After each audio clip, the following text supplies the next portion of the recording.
Asalaamu calaykum waraxmatullaahi wabarakaatuhu. Kusoo dhawaada casharkeena.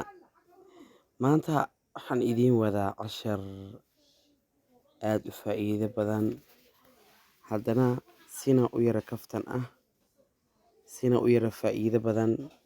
Maanta waxaa idiin wadaa maalmaha isbuuca sida Sabti, Axad, Isniin, Talaado, Arbaco, Khamiis, Jimce oo af Soomaali ah. Anaga waxaa u naqaanaa Sabti, Axad, Isniin, Talaado, Arbaco, Khamiis iyo Jimce. Laakiin af Soomaali ayay leedahay. Ta koowaad aynu soo qaadan haddaba.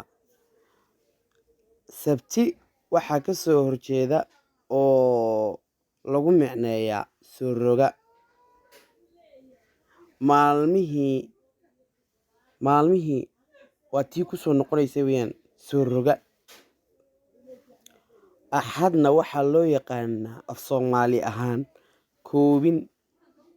Maalmihii isbuuc oo dhan bay koobisaa. Isniin waa lamin, waa maalintii labaad ee Sabti markii laga yimaado labaad weeye. Talaado waa lamitooko, tii labaad tii ku xigta weeye. Koodaar Arbaco weeyaan.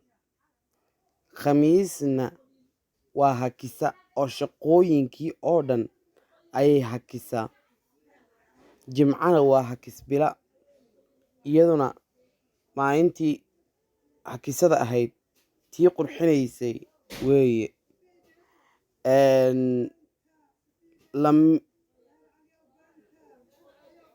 Lamatooko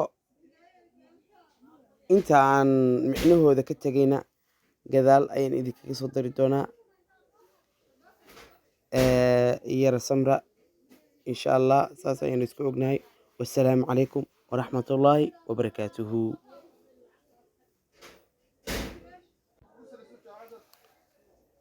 Asxaabey isku soo noqosho wanaagsan. Kootaar wax weeyaan maalin khamiisa markay soo socoto oo kaleeto oo hakisadii waa soo socota. Kootaar markaa kootaar waa farxad iyo raynrayn. Markaa waxay ka dhigan tahay maalintii farxadda iyo raynraynta maalintii ka horreysay oo kootaar waa maalintii lasii farxayay. Markaa intaasaan kusoo gabagabaynaynaa. Wassalaamu calaykum waraxmatullaahi wabarakaatuhu.